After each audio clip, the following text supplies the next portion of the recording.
तो good afternoon everyone. आज हम डिस्कस करते हैं सीएमएस पोर्टल पर ट्रेनिंग से संबंधित जो हमने आपको पहले वीडियो भेजी थी। उस वीडियो में हमने आपको बताया था कि ट्रेनिंग के लिए आपको बैच कैसे क्रिएट करना है और बैच में आपको पार्टिसिपेंट कैसे ऐड करने हैं, मतलब बैच शेड्यूलिंग कैसे करनी है। तो अभी तक आप लोगों ने इतना कर लिया है। इसके आगे का हम देखते हैं आज कि ट्रेनिंग आपकी चल रही है और ट्रेनिंग में आपने अटेंडेंस तो निकाल ली है, डाउनलोड कर ली है और ट्रेनिंग कंप्लीट हो गई है। तो उसके बाद की आगे की कार्रवाई आपको कैसे करनी है, तो स्टार्ट करते हैं। तो सबसे पहले जैसा बताया था ट्रेनिंग से रिलेटेड चीज़ें आपको ट्रेनिंग मैनेजमेंट में आना है, तो ट्रेनिंग मैनेजमेंट में आ गए। फिर आपको देखना है आपने पहला क्रिएट बैच और शेड्यूल बैच कर लिया है। तो फॉर एग्ज़ाम्पल मैं दिखाता हूँ आपको शेड्यूल बैच आपने जो किया था। ये देखिए, आपने जैसे कोई बैच शेड्यूल किया होगा, तो इसमें आपको डेट दिखेगी, किस डेट को ट्रेनिंग होने वाली। जैसे ये 27 जून का लिखा है हमने, ठीक है? और इसके लिखा है नंबर ऑफ डेज़ 3 लिखे 27, 28, 29 जून 3 दिन ट्रेनिंग चली गई है, ठीक है? ये सब हम ऑप्शन आपको बता चुके हैं। अब आगे की बात करते हैं। जैसे ही 27 जून आएगा, ठीक है? अभी तक ये आपका बैच देख पा रहे होंगे, जो आपका बैच 1391 है, ये बैच जो है आपका शेड्यूल बैच में दिखाएगा, क्योंकि आज की डेट है जब मैं रिकॉर्ड कर रहा हूँ वीडियो, तो 13 मार्च 2026 है, ठीक है? तो जैसे ही इस बैच की जो डेट आएगी, स्टार्ट डेट, वैसे ही आपका जो ये बैच होगा पूरा-पूरा, ये ऑनगोइंग बैच में आ जाएगा।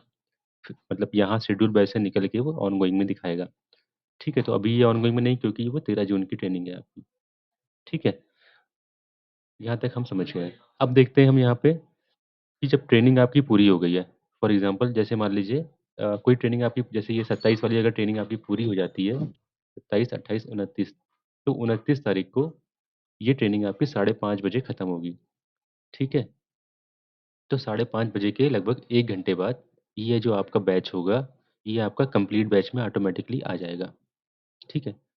तो मैं दिखाता हूँ, इस तरह ये आपको कंप्लीट बैच में दिखेगा। तो ये पुराना जो ये 9 तारीख को ये बैच शुरू हुआ था, ये देख पा रहे हैं आप, और ये बैच जो एंड हुआ है वो 11 मार्च को एंड हुआ है, और आज क्या है, 13 मार्च है, ठीक है? तो ये 11 मार्च से ही 11 मार्च के 5:30 बजे के लगभग 1 घंटे बाद 6:30 बजे से ये दिखाने लगा है कंप्लीट बैच के अंदर, ठीक है? इससे मतलब कि 11 मार्च से पहले-पहले वो कहाँ पे था? वो था ऑनगोइंग बैच में था, ठीक है? और 11 मार्च के 5:30 बजे मतलब 6:30 बजे से ये आ गया है कंप्लीट बैच के अंदर, ठीक है? अब सबसे इम्पोर्टेंट स्टेप यहीं पे आता है, क्योंकि आप अगर बैच को कंप्लीट करने के बाद इसकी अटेंडेंस मार्क करना बहुत ज़रूरी है। अगर अटेंडेंस आप मार्क नहीं करेंगे, तो आगे वाले के लिए ये अवेलेबल ट्रेनर्स नहीं हो पाएँगे, ठीक है? ये तभी अवेलेबल होंगे होंगे जब आप इनकी अटेंडेंस मार्क कर देंगे। तो जैसा मैंने बताया था कि आपके पास एक फ़िज़िकल कॉपी होगी अटेंडेंस की, जो आपने डाउनलोड किया था, जैसे कि जी, मैंने आपको बताया था ना अभी आपको पहले वाली वीडियो में कि यहाँ से अटेंडेंस शीट आप डाउनलोड करेंगे। ये अटेंडेंस शीट थी जो आपने डाउनलोड की थी। ये देखिए अटेंडेंस शीट थी। ये अटेंडेंस शीट आपने फिज़िकली आपने साइन पर डे करवा लिया है, ठीक है? डे 1 और डे 2 की, ठीक है? आपने इतना रेडी कर लिया। अब लास्ट दिन क्या है, आपके पास अटेंडेंस साइन कॉपी आपके पास ये वाली है, ठीक है? अब इसके बिहाफ़ पे जब लास्ट दिन आपका ट्रेनिंग का आ गया है, जैसे 11 मार्च 6:30 बजे, तो आपके पास फिज़िकल कॉपी इस अटेंडेंस की है। उसके बाद आपको आना है इस एक्शन आइटम पे, ठीक है? इसको आप देख पा रहे हैं क्या लिखा है, mark trainee attendance, attendance mark करनी है। तो जैसे ही आप इस पे क्लिक करेंगे, तो ये एक मॉड्यूल खुलेगा। इसमें देखिए ट्रेनर 2 रोल दिखा रहे हैं, रोल और ट्रेनीज़, मतलब ट्रेनर और ट्रेनी दिखा रहे हैं, ठीक है?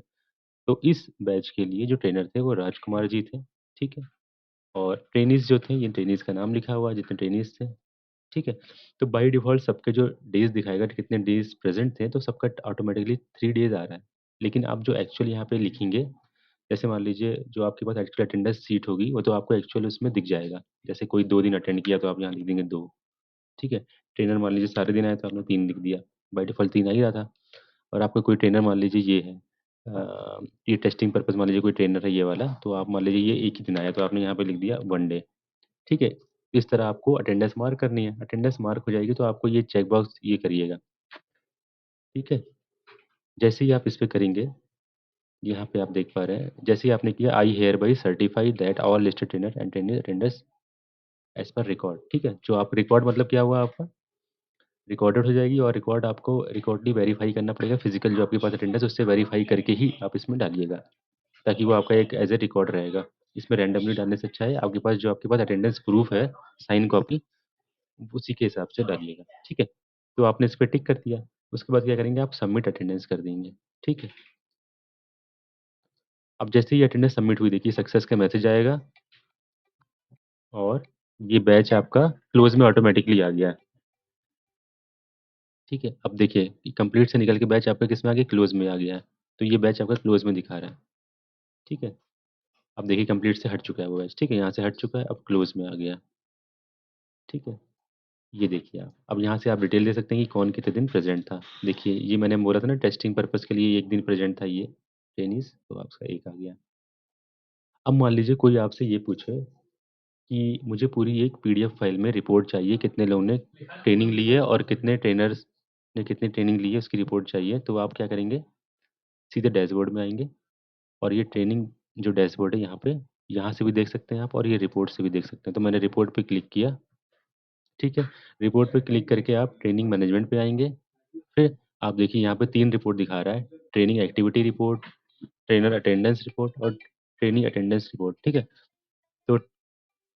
तो यहाँ पे आप देख पा रहे हैं जो आपके ट्रेनीज़ हैं, जो पार्टिसिपेंट हैं, उनकी अटेंडेंस रिपोर्ट आप डाउनलोड करेंगे तो ये आपको उनकी अटेंडेंस दिख जाएगी। ये देखिए कि कौन से ट्रेनर जो आपकी ट्रेनिंग लिया है पार्टिसिपेंट ने कितने दिन प्रेज़ेंट थे, यहाँ से आ रहा है रिपोर्ट एक, ठीक है? ये देख पा जैसे मैंने 1 मारा था तो ये 1 आ रहा है यहाँ पे, एब्सेंट और सब पूरा आ जाएगा यहाँ पे। इसी तरह ये ट्रेनर की रिपोर्ट है, किस ट्रेनर ने कितने दिन ट्रेनिंग दी है, वो भी आ जाएगा आपके पास। ये देखिए राजकुमार जी ने 3 दिन ट्रेनिंग ली है, 1 बैच की तो ये पूरा आ रहा है। ठीक है, आई होप इतना आप समझ गए हैं। ट्रेनिंग अटेंडेंस मार्क करना मैंडेटरी इसलिए क्योंकि वो ट्रेनर आगे नहीं दिखाएँगे अगर आप उसको क्लोज़ नहीं करेंगे, ठीक है? Thank you.